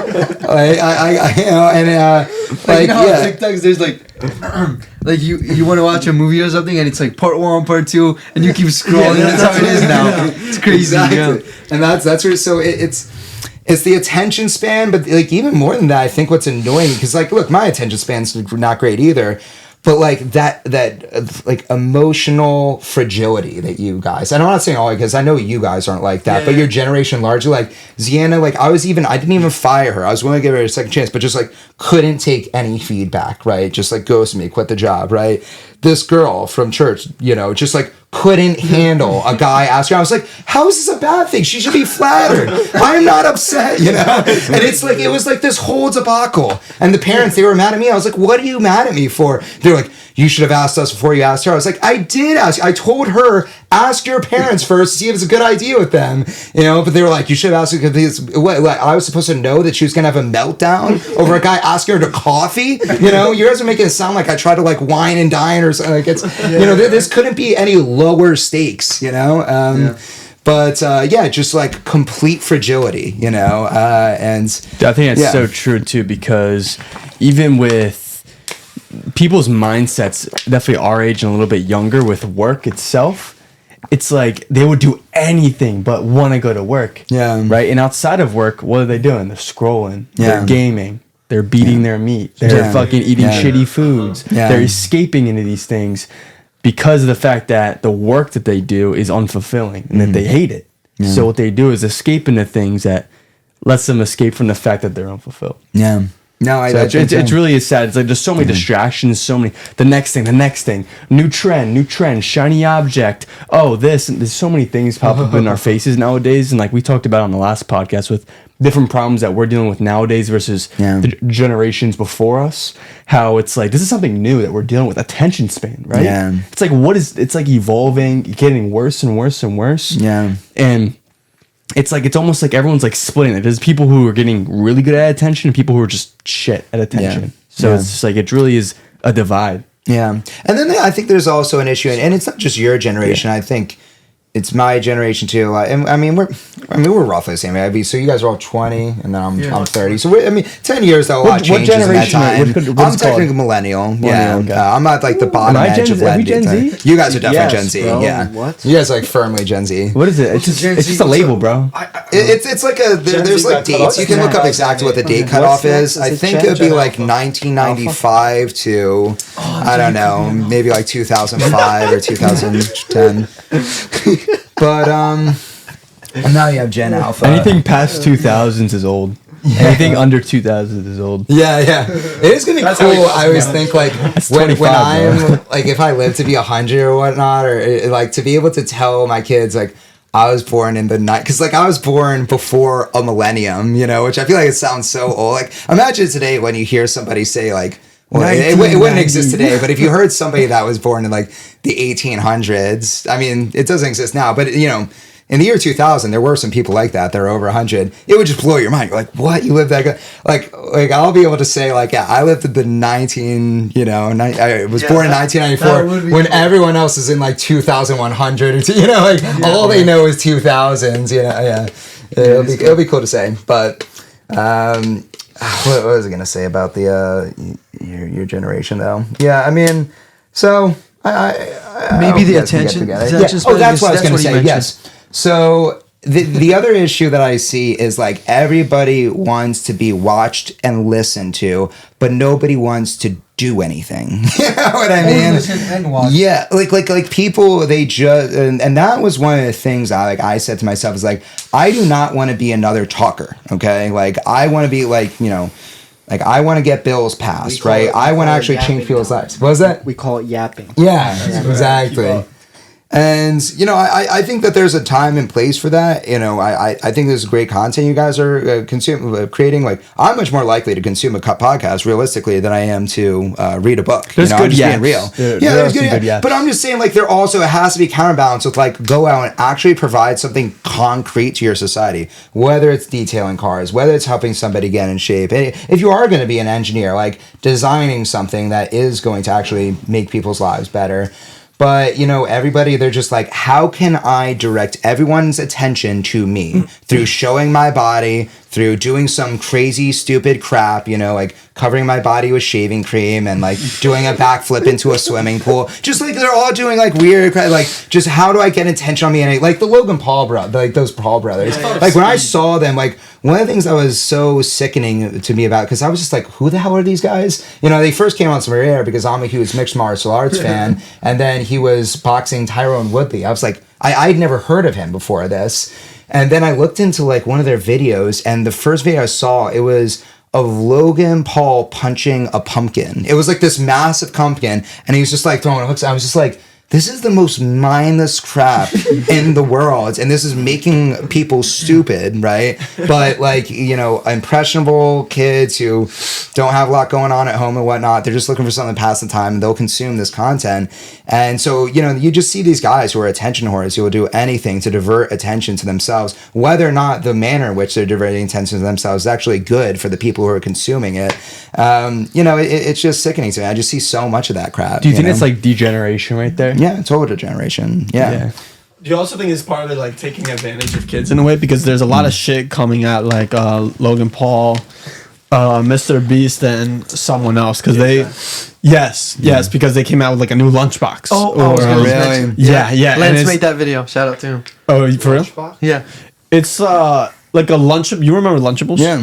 It's like a knockoff version, Something but like that. shittier. Yeah, Prime is like Prime is a drink, and the candy bar is. bad itself. Dude, I know. Yeah, And it's called lunch. for kids. That's lunch. Lunchly. That's right. Yeah, it's Lunchly? called Lunchly. It's like a Lunchable, but Wow. Prime instead of what we used to have. It was Capri Suns. They were so good, and now it's like whatever Mr. Beast's candy bar is instead of like the gosh. kick bar. Yeah. So like, what do you think of like the whole idea of I these didn't even know that was a influencers thing. That's sickening. No, it's Yeah. crazy. Yeah, they're getting a lot to of make shit money, for it. literally, Thankfully, you know? yeah. Just- Yeah, and they know that their audience is children. Like Yeah. they can see, 'cause Impressionable you children, guys see on exactly. YouTube, right? Like who your audience is, what percentage is men, what their ages are, and yeah, they're seeing that it's children who are just consuming mindless crap content that's making them dumber, and they're like, how can I monetize this? Yeah, I think it's like sickening on sickening. I actually think the even more sickening, worst thing is that you're stealing their attention away, because our attention, that's actually our most valuable thing, is our time, right? And yeah, your faculty to be able to think, relate to God, relate to others. But yeah, to think that they're also, tallying on top of that, monetizing it, taking money away for something that's probably going to be even more unhealthy to them, like a candy bar. Yeah, it's been said to be. I don't know how you go about It's doing crazy. this, It's crazy. you know? We should have like a current events pod, because there's another thing my girlfriend showed me. Do you guys know who Nikocado, Avocado is? Yeah. That Dude. man is a legend now, in my opinion. Dude, yeah. But the thing is, they're questioning if how he did it was like fake or not. I don't Do you know? give Are a you familiar with? fuck. I said the same thing. I don't give a fuck whether he You did it said through about Ozempic. those needles or injections, right? No. The pills. that's Remember celebrity use? Ozempic. Yeah, it's a not. It's pill? not needles. I think so. It's Really? like a. It's for people with diabetes, and what you do is it I thought it kills was your an appetite. injection. I don't Yeah. know. It might be. I Yeah. It honestly paralyzes both. your stomach is actually what it does. For real? Yeah, it paralyzes your stomach so it like can't process food. So it just And like it just stays it there. kills like And you also kill don't- your you appetite, just right? feel Kills your full, appetite. Yeah, because the food is just staying there. Uh-huh. You know, yeah. I just thought that was so Oh, interesting. yeah, that's- really Dude, not what he healthy did is he for you. lost like all of that weight from it, and he Yeah. was supposedly like pre-recorded his episodes too, or his videos. That's why they don't. They think it was natural because he pre-recorded, Uh-huh. so he actually had the time. But do you think I it don't would know be? the full story. Yeah. I don't care. I just think that's a hell of an inspiration. I said the same and I thing, think dude. that it's I an said the absolute same great thing. thing. I don't give a shit if he took Ozempic. I don't give a fuck I think it's either. a great thing to show. Well, why that- would you not care that he Well, took a Ozempic? Is why he like do I not touting like care? he did this like great weight loss journey? Because his entire videos and what his entire content was all behind people making fun of him for eating shitty foods. Oh, okay. And his whole is if that. Am I correct? on that? Yeah. But one thing to be clear about, the reason why he's getting shit about Ozempic is because it's medication for actual people with diabetes, and there's like a I thought maybe it's a only weight limited- loss pill. what? It's a weight loss pill. It's not a pill. It's- It's an injection. Or It whatever is an it's a weight injection, loss. whatever it is, right? So it's different from it's losing for diabetes. it legitimately, Yeah, right? Yeah, it's absolutely. not I mean, it necessarily- I would changes highly things. recommend The thing it. is, Yeah. it's people are using it as a weight loss pill, but it's meant to be for people who have Okay, diabetes and yeah. actually need like genuine medication. If you don't need a weight loss pill, how about you go to the fucking gym? There's your weight loss pill, right? Instead of like having to force your body, whatever. The thing is, there's like a national shortage with it, so it's taking away from people who have diabetes and who need these medications, and giving it to people that are just too lazy to go to the gym and eat less. That's the problem, huh? So how is that inspiring? If that's gonna, if That's the reason why he's getting hate, right? That's the problem. I just think I don't give a fuck if he did it or not, just to show like he did it. I guess whether or not he did it in a natural way, very questionable. But the idea is that he lost that weight, and The problem with that, I see it's it as not- he just shut up all those people watching the videos. here's the thing though. He did, but at the same time, if you think about it, the problem with that is now people are gonna start taking their pills because they're lazy to go to the gym and lose weight. When he could have literally went and did it naturally, like what Cole's saying, go to a personal trainer and have a good diet and everything. And it's an unhealthy way to do it, right? Because those and it's pills really aren't pricey meant too. So it's here's not like for a you to thing lose weight. everybody It's for can afford. people Here's that, the true that have test. diabetes. So the next, if that's what he did, usually people that take these pills are 10 times more inclined to gain that weight back immediately. So That's I'd true. say If he That's goes true. off I'd it, say if he stays on it, Yeah, his if, weight's that gonna is stay true. down. I did. Yeah. I did not consider it, but I say wait a couple months. I don't really care about it. I just think those people that's hopefully at least going to inspire at least one person to start working out, seeing that this guy once was really fat. Whether it's right or wrong, Does it clearly say that he lost that from pills and stuff? No. Or like- No. That's why It's an it's assumption it's exactly. Okay, It's okay. like a conspiracy. The only weird part that's- is why okay. not document that journey, right? Like, That's right, Why that's not right, that's document right. a journey of you losing all that That's weight? right. And what a motivation would that really be? Uh-huh. That you actually lost that much weight. That's and they true. were also saying he didn't really show it if he lost like belly fat or something. Like there was something about Yeah, that too, I because didn't see his that face much. was just very slim, and for him to still have belly and stuff, there was something about that type of stuff. I guess that's where people were getting at, but. I mean, the idea is before why we- not yeah, document the journey of you? right. He's always losing ahead that of much us. weight, or Because he not already in the has gym. that- He doesn't need to. He's ahead of us already. That's what she showed me. That he said like 2 steps ahead. It was crazy. I don't know. There's a lot to it. Maybe he just didn't want to do it like for a reason of like, you know, he was in his own state of mind that he was just on that journey and he wanted to do Right, it. yeah, that could be the case. It Like can be taking a anything video almost. or he was not comfortable with it. Maybe right. Yeah. Maybe his whole idea. Like I'm saying. Like, listen, I'm not gonna say he did that with pills, but I'm saying if he did with that with pills, I don't think it's inspirational because people are gonna start doing that. Yeah, that's the problem though. Like I it's don't- super. But if he did not do with pills, because I can't say he did, and I don't know. yeah. It's all right. But the thing is though, like even though like if you did it, you're right. Like I completely understand that perspective of it entirely, and I cannot argue against that. I just find it so interesting because he showed that like physically speaking, he brought like I don't know, he could probably like what 500, 600 pounds maybe. And you know what's crazy? Bro, And there now was he's at probably, that, dude, I'm right? pretty sure there were some fat people commenting on that. Oh, you're so fat because nobody's gonna know that person's fat, and now they're mad that he lost weight. I'm just saying That's exactly why. that in that way it's happy. very inspiring. But if he did with pills, I'm gonna have to be honest here and say that I don't think it's like I don't can't know, back think him. it's I'm with, inspiring, like I but can't back don't him know. up too much if it Yeah, was with exactly, pills, yeah. but it's still like Let's hope it's I not. love seeing that it's there. You That know it's what just I that have it's to say? there. We don't know the full story. So That's right. That's right. But I how do you want to feel like? reflect. Going back to the workforce, I want to hear your thoughts on something that I definitely would want to implement when I hire somebody, which is I forget the correct name for this type of model, but I'm just going to give it a name right now. Value-based model, which is you are set a task for the day. Yeah. Whether you finish that task in 3 hours or 12 hours, you Yeah. don't get to leave the workforce until you finish that Yeah. task. What do you think of that type of model? Because like you said before, people could do that work. You said that people are rewarded for being in the fucking computer for 9 hours. I absolutely fucking agree. That's not how you should get rewarded. You should get rewarded by the productivity that you get out of it. So let's say your goal, I don't know what your goal was, but you said something about forms, Yeah. right? How many forms would you say you were doing a day? Just give me an idea. Well- Just throw out a number. It wasn't me because they never showed me how to do it. So then I ended up doing more delays and cancellations with this guy from Rolls Royce. So that like ended up being most of my job was like figuring out which engine components were failing, and then I was like doing these analyses to. So my job ended up kind of changing because I didn't know how to do that part. Yeah. But yeah, you could say for like doing that form. Let's say like each one you crank out is like $50 or something like that. Not necessarily in that model, but Yeah. let's say they want you to crank out 100. So you can either crank out 100 in 9 hours or 3 hours. Okay. Yeah. You get to choose, Yes. and you get to leave as soon as you hit 100. Yeah. Therefore, it's not getting clocked in by the hour. Yeah. You're just going to stay there as long as you can so you can make more money. I like which is- that. Yeah. I think that's great. Yeah. Well, I think that's honestly what ends up happening with a lot of work from home stuff, because with work from home, nobody can tell how long you're sitting at your desk. They just know whether or not you are getting your job done. Yes. The issue with going into the office is, people do see you, right? And that, I don't know, it's almost like they just can't help but to do that. The employers, the employees, to correlate how long they see you sitting at your desk with how hard of a worker you are. Is anything going on with the cameras at all? No, they're good. No, they're No, good. you're good. We're just making sure they're recording. What was the memory to? So what? You want me to use this one? Which one was in it? Which one ever was not in it? That was in it? Yeah. Yeah, put that one in. How long has this been? I'm sorry. What? How long has this been? 1 hour, 30 minutes. Oh, we should wrap up. Yeah, I was gonna say, Well, luckily we don't have to ask the Just one last thing I'm gonna mention. Like we were talking about, you were talking about Logan Paul and Jake Paul, right?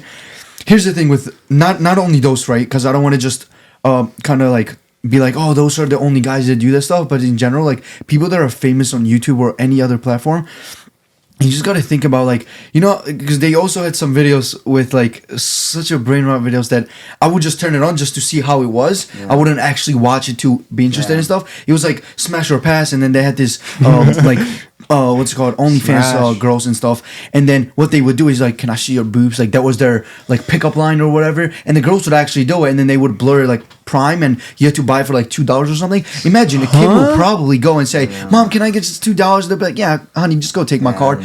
And listen, here's the thing: their parent might not check the credit card or what they actually like spend it on. They can just lie. Or exactly right. So the problem with that is just think about like this is actually a message to them, right? Think about they're already famous. They already have a lot of money that they gained from the brain rot videos they used to do. Not as extreme as this one, right? They were just doing whatever, punching the pumpkin, whatever it was. Right now, you have the opportunity to change people's lives because I'm pretty sure they're not that stupid to not know like what a product, what a life looks like when you can actually achieve your goals, right? Like Jake Paul, he was I think he was more stupid than he is now because he actually pursues boxing and stuff. He can actually inspire people, but yeah, he still just wants to do these brain rot videos and make people even more dumber. You know what I mean? It's like I wish, right? In a sense, like imagine we could have those million subscribers and not those guys, so that our word could reach to those people and not those brain rot videos, right? But it's like it's almost a blessing that they're just taking it for granted, you know, like they're actually blessed to spread.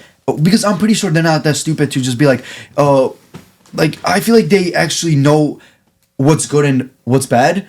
They just doing it for the sake of money and the fame. Like they want to be more famous. They're almost like competing with each other. Like I want to be on the top. And when people are gonna be like, "Who's the famous person in the world?" They want to say it's Logan Paul and Jake Paul. You know what I mean? And that goes into the darker hole because they see, for example, right? To compare them, I see. For example, they see KSI making some brain rot video. Now Jake Paul needs to think like a higher brain rot video to get more views, and that's how he goes and it traps people. And you know, it's like stupid competition for no reason. You guys are already both famous to inspire people. Like I get it, you made stupid videos. You know, you made money. Now Jake Paul has like a mansion basically. He bought a house for 16 million. For him, 16 million is like nothing. 'Cause that's how much money he has. Let alone from boxing. Boxing can make you a lot of money, and he fought this top athletes, and he was making a lot of money. Now he can actually, because he wants to compete in the Olympics. No one right now, 20, not right now, but in 4 years, and he can document a journey right now and change people's lives and actually tell them, yo, you don't need to make this brain rot videos. You know, you can do this and this, but he still chooses to do those paths, and it's like they're going on that path alone. They're already making money. They're already like living good lives, but there are people that are like. You know, sitting home watching this, watching these videos where girls are showing their boobs, and they're not gaining anything from it, but this person is because he's making money from it, and then he's using it for him because he's getting stronger. He's he's hiring coaches to get better at boxing and pursue his dream of becoming an Olympic champion. Yes, and you got, if you think about it, he has so much money he can do both. It's not like he has to choose one or the other. He can really do both. He already has enough money for him to hire a coach, and even if he doesn't get money from YouTube, which it's not gonna happen because he already has millions of subscribers and stuff. So it's just like stupid how they should actually invest in awareness of like helping people out because they already got that fame. You know what I mean? Yeah.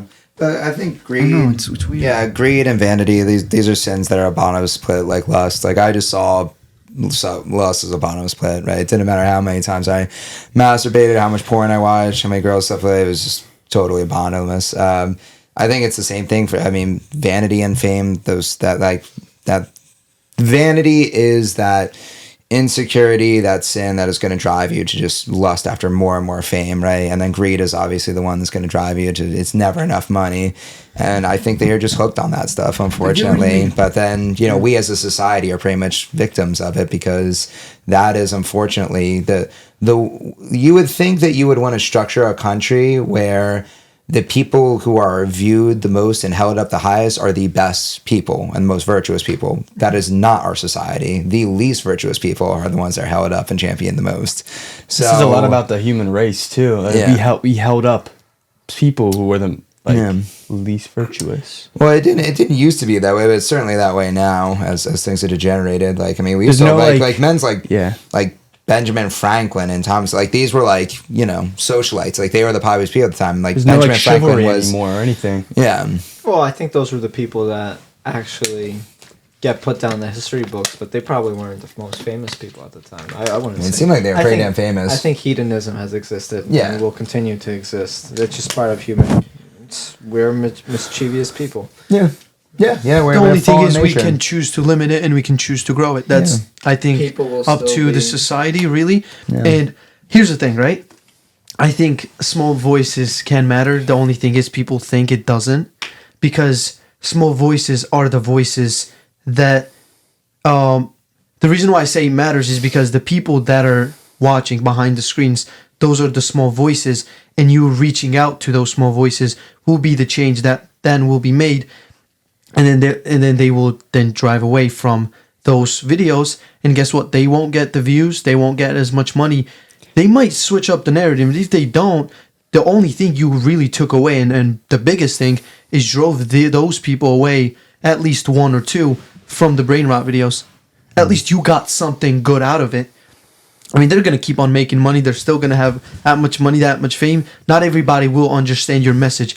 But I can promise you, though, you speaking up and not saying it's still going to happen regardless will change someone's life.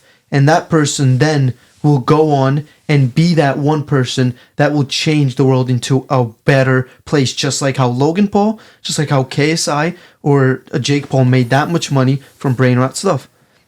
So it's like there's an opportunity within everybody and in everybody that they can have the power to change the world.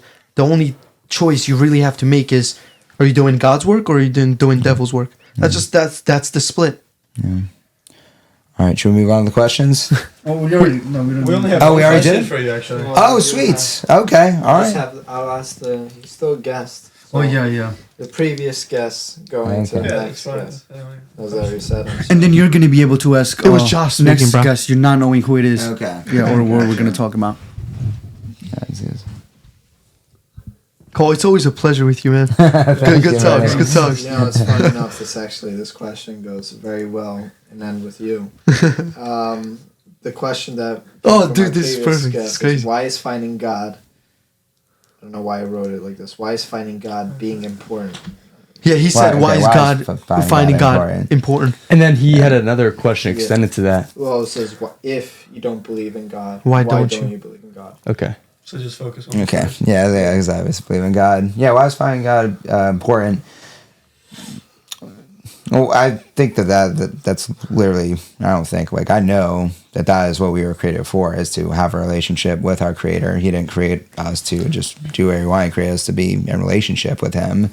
So I believe that is like that's the meaning of life. You know, there's like Monty Python's The Meaning of Life is one of their movies, and like kind of like the joke is in the title. It's like, what the hell is the meaning of life? You know, like that's like one question that people seem to never be able to answer. But like that is like I would say, like, you know, and people might think that's arrogant when you say like I know the meaning of life, but that's genuinely how I feel. I feel like I know the meaning of life is to have a relationship with my Creator, and then stemming down from that to love His children to the best of my ability, because they're also a part of His creation. Every time I love one of His children, I am loving Him. So I think it's just living up to the highest calling of existence we have. And then practically, in terms of the benefits you're going to reap from it, you know, when I am connected to my Creator, I am attracted to all of the good things, and I am repulsed by all the bad things, right? Pornography literally repulses me now, you know. Bad people, crappy relationships repulse me, you know, and I love good relationships, you know. My boys. I just have so much better people in my life. Good jobs. I have a great job because I'm attracted to it, you know. I could have been attracted to just being a finance bro on Wall Street, trying to make myself feel better by making a bunch of money, and then the higher my bank account gets, right, that just makes me a better and better person. No, it doesn't necessarily. And you know, if you don't have God in your life, you are going to get attracted by every single dead ends that life has to offer, and you're gonna wind up at the end of your life realizing that I never really engaged with the true things that I should have been focusing on. But when you have God in, He shows you what really matters. You know, I mean, a really sad thing I see with my family is just like, they, you know, like how much TV they watch, and they, you know, like I go over their house, they don't ask me any questions really about like what's going on. Yeah, you guys ask me more questions about like that. I'm great to tell them on a podcast, but even when I'm just hanging out with Georgia just to do it regularly, you know, it's just like, yeah, I mean, I think they're gonna look back on that. I think all of us, when we're on our deathbeds, we have this aha moment where we realize we lived wrong. You know, I think my parents are gonna see that, like, wow, I really did not spend, like, my parents, they spend time with their family, like if like on holidays and birthdays. I don't even know all the birthdays. So I told my mom, I was like, okay, so you might live another 25 years, right? That means that you're going to see your brother 75 more times before you die. Are you happy to know that there's actually a finite number? Like, and it's that small that you're going to be able to see him before you die, right? I don't think it does. So, you know, when you have God in your life, you just naturally value the right things. I think that was one of the most beautiful things that he's given to me. Just in addition to just filling me with joy and love. So Love it. That's an amazing answer. Yeah. What question? I know you did this once, but now you're gonna do it twice.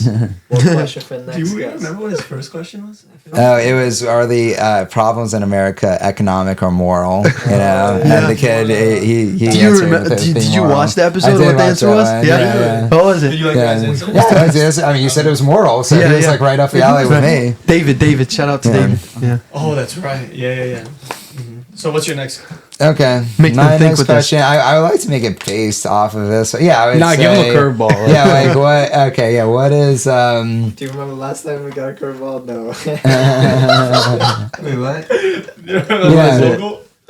Oh yeah. What is something that you see is missing in society today, and how could you use one of your passions / natural gifts to fill that gap? Wait, to can you fill be it so all? equated- Very sorry, but that's like That's- really similar yeah. to one of the questions Well, we already asked the guest. you see, Oh, our you question guys is already what's asked that the one? one problem that you see people Yeah. face with today's society, and how can you overcome that? that.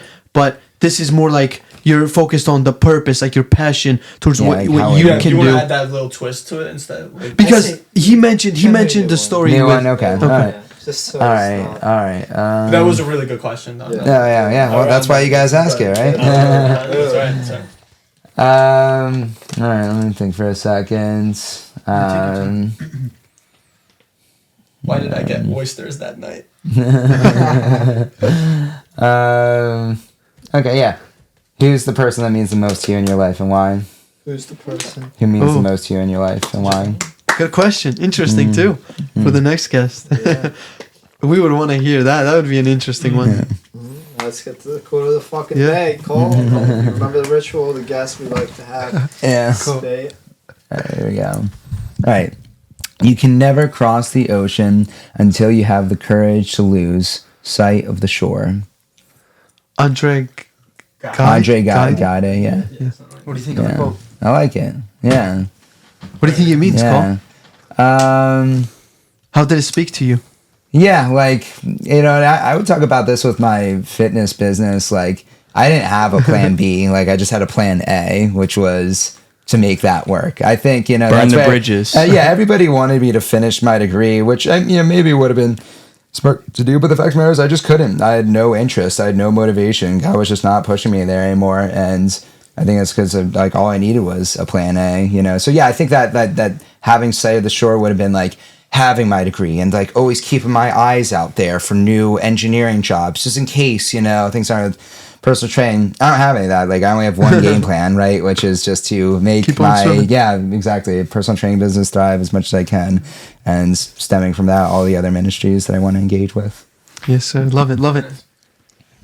Shout out. The shout out is your week. The fit survive. It's not anyone's job to look after anyone but oneself. Too much empathy makes you weak. This is by Stop It Jamie on TikTok. Thank you very much for the This time. guy's a Sigma. Yeah, I guess he is now, right?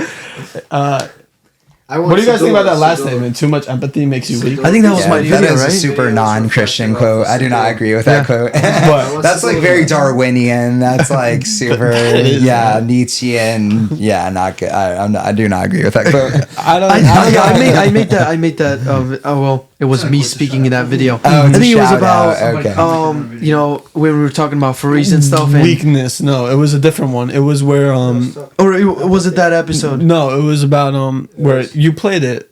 It was from the episode, but you said too much people look away from what needs to be done, and the whole idea of we were given freedom, so it's our job to pass it forward and embrace being like a strong man. There you go. Yeah, that's David's. Yeah, my bad. Okay. Yeah, that was. I think that was the video. Yeah, I mean, to be honest, by the looks of this video, it looks like this person wants to be a loner wolf, which we I thought mentioned a it said lot. Sigma. Like it's just that's just what it comes down Yeah, to. I mean, guys, you can real quick, go real your quick. way that way, but You're weak. to be honest, everybody lives their life. I'm gonna say this straight up.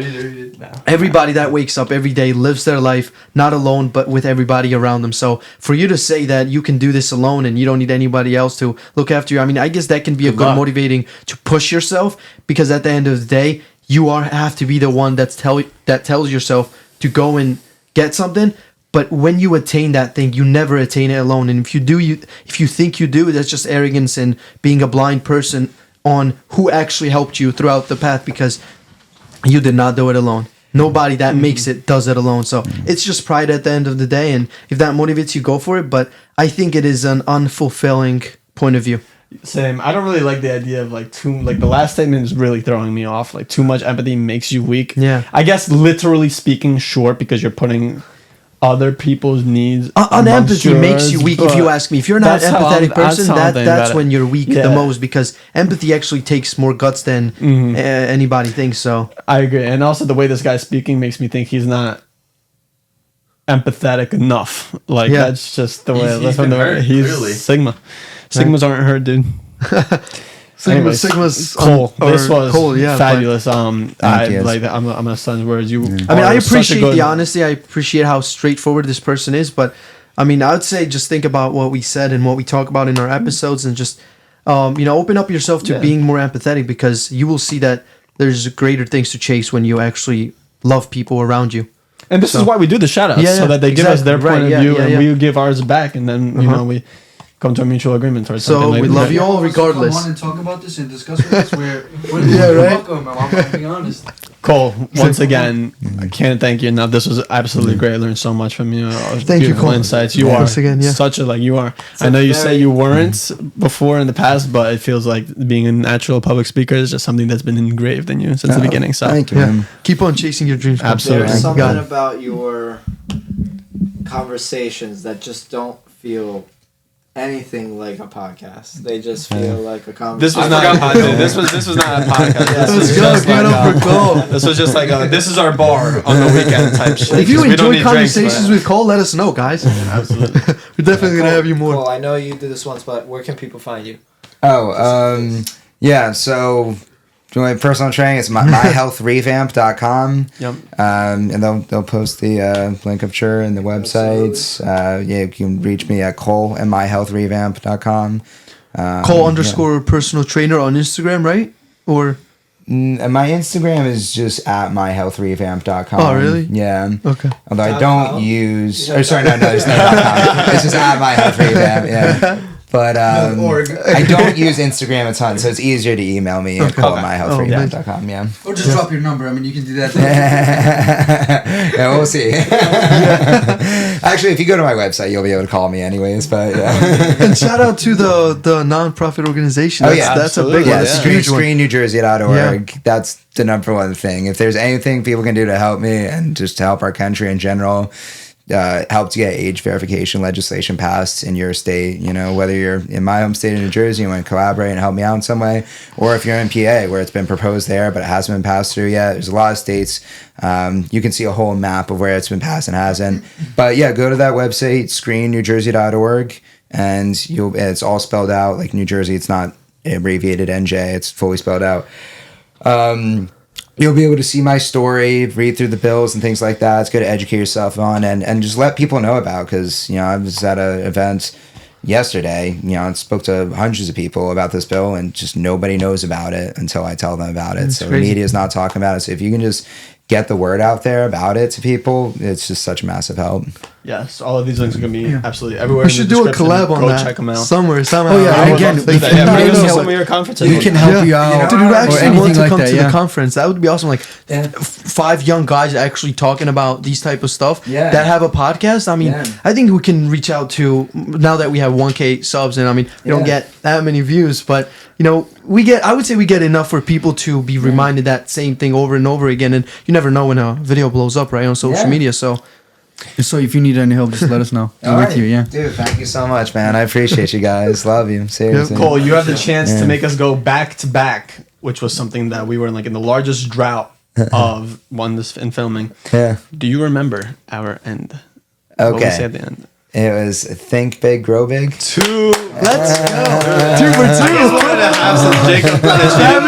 We went from like what 80. You don't even know we went how from like happy Josh 40ish, 50 episodes of like no one, Josh and was then all of a happiest. sudden we get it back to back. So I'm gonna make my bird noises. My bird noise. Me? Check it out. Yeah, ready? That's he's good. That's pretty good. That's bird noises. Yeah, that.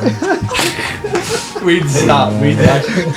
With that being said, think big, grow big. No, we're good.